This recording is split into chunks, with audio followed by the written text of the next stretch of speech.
बिस्मिल्लाहिर्रहमानिर्रहीम। Technical jobs info 1.0 में खुशामदीद। अस्सलाम वालेकुम। सिंध पुलिस डिपार्टमेंट में STS टेस्टिंग सर्विस के थ्रू 11,008 कांस्टेबलान की भर्तियां रिटर्न टेस्ट हो चुका, आंसर कीज आ चुकी। अब होना है इंटरव्यू और इंटरव्यू के इंतज़ार में है ऑल ओवर द सिंध से मेल और फीमेल कैंडिडेट जो तैयारी में भी लगे हुए हैं। भाई काफ़ी बड़ी तादाद में नौजवान ऐसे हैं जो एक्स्ट्रा एफिशिएंट जो है, जिन्हें कहा जाता है वो एक्स्ट्रा एफिशिएंट बन रहे होते हैं। ठीक है, सीधे अल्फाज में।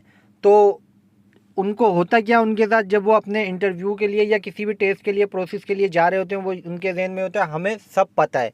ठीक है, लेकिन जब पहुंच जाते हैं और जब चीज़ें सिनेरियो चेंज होता है, कहीं से मालूमात नहीं लेते, कहीं से कुछ चीज़ें नहीं लेते और परेशान होते हैं। तो भाई काइंडली जो व्यूवर्स हैं मेरे, जो मुझे सुनते हैं देखते हैं, आपसे रिक्वेस्ट ये, आप वीडियो पूरी देखें, आपको फ़ायदा होगा, आपको चीज़ समझ में आएगी और इंशाल्लाह आप इंटरव्यू अपना अच्छे से देंगे। लेकिन मालूमात की तरफ, तफसीलात की तरफ बढ़ने से पहले साथ साथ आप लोगों ने चैनल सब्सक्राइब करना है, बेल आइकन पर क्लिक करके नोटिफिकेशन को ऑन करना है, ताकि आप लोगों तक चैनल के थ्रू वक्तन फ़वक्तन जैसे जैसे जो भी आपको अपडेट्स दे रहा हूँ वो आप लोगों तक बआसानी पहुँच सके। भाई भर्ती का टेस्ट होना है इंटरव्यू का। ठीक है, आप लोगों का मेन जो इंटरव्यू के अंदर मेन जो चीज़ होती है वो ऐसे होता है भाई। ठीक है, लेकिन ऐसे किस तरह लिखा जाता है और आपने लिखना है।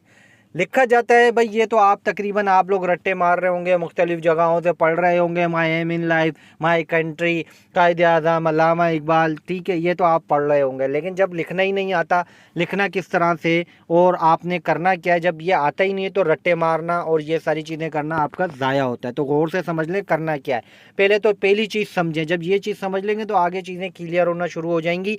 मजमून लिखवाया क्यों जाता है, ठीक है, इसकी वजह क्या, अगर आपने ये बात समझ ली तो आप इंटरव्यू पास कर लोगे। भाई मजमून लिखवाने का कॉन्सेप्ट क्लियर कर लें, बात समझ लें। मेन मकसद ये होता है आपकी एबिलिटी को चेक करना कि आपको लिखना पढ़ना आता भी है या नहीं।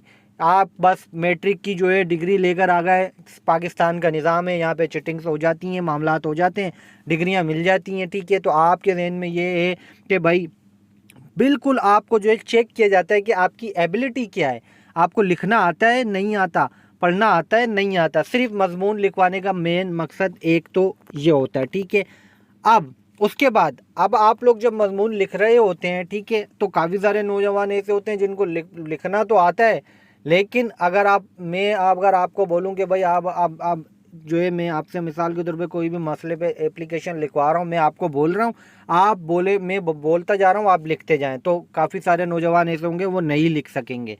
तो एक चीज़ ये होती है, तो इसी वजह से इससे जो सही लिखना है तो मजमून लिखते वक्त ये चीज़ें लाजमी क्लियर करना, ताकि आप पास हो जाओ। आपने जब ऐसे लिखना है तो कोशिश करनी है, प्रिपरेशन इस तरीके से करनी है आपने ऐसे की मजमून की, अपने माइंड सेट को ऐसे करना है कि जब आपके पास कोई टॉपिक आए तो आप अपने ओन वर्ड, अपने अल्फाज के अंदर डिफ़ाइन कर सकें। आपकी माई एम इन लाइफ से ये करंट सिचुएशन ऑफ पाकिस्तान है, अफ़गानिस्तान है, ईरान है, या करंट सिचुएशन ऑफ फ़लस्तीन है, इसके ऊपर भी भाई कश्मीर है, इसके ऊपर भी आपके ऊपर ऐसे आ सकता है। तो ये आपने अपने वर्ड में लिखना होगा, ओन वर्ड में। मिसाल के तौर पर किस वजह से फ़लस्तीन के अंदर मामला शुरू हुए हैं, कब से शुरू हुए हैं और कब क्या मामलात हैं, कश्मीर में कैसे चल रहे हैं, तो ये आपने ओन वर्ड में लिखना है। जब आप जितने भी वर्ड का आपको दिया जाए आप ओन वर्ड में लिखते जाएंगे तो आपने लाजमी क्लियर यहाँ पे जब लिख रहे होंगे तो आपने वाज़ेह अल्फाज में लिखना है कि भाई आपको ये सिनेरियो और ये चीज़ें जब आप अपने ओन वर्ड में लिख रहे होंगे तो लाजमी क्लियर सिर्फ ये करना है कि ये आपकी ओन वर्ड में लिखा हुआ है। ठीक है, आपने रट्टा नहीं मारा। इससे होगा क्या, जब इंटरव्यूअर के पास आपकी, जब इंटरव्यू लेने वाले के पास जब आपकी कॉपी जाती है तो वो ऐसे में, जब ऐसे वाली कॉपी जाती है तो वो लाजमी क्या चीज़ चेक करते हैं, वो चीज़ ये चेक करते हैं कि जब आपके सामने जाता है ना उनके, तो वो ये चेक करते हैं कि भाई इसने क्या लिखा हुआ है। उर्दू में पढ़ेंगे, इंग्लिश में पढ़ेंगे, उर्दू में ज़्यादातर पढ़ते हैं, ज़ाहिर सी बात है हमारी मदर टंग उर्दू है, तो वो चेक करते हैं कि कैंडिडेट ने, जवान ने उर्दू में लिखा हुआ है और ऑन वर्ड में लिखा हुआ है और बहुत अच्छे तरीके से लिखा हुआ है, तो वहीं पर उसका माइंड बन जाता है ये बच्चा जो है एबिलिटी रखता है।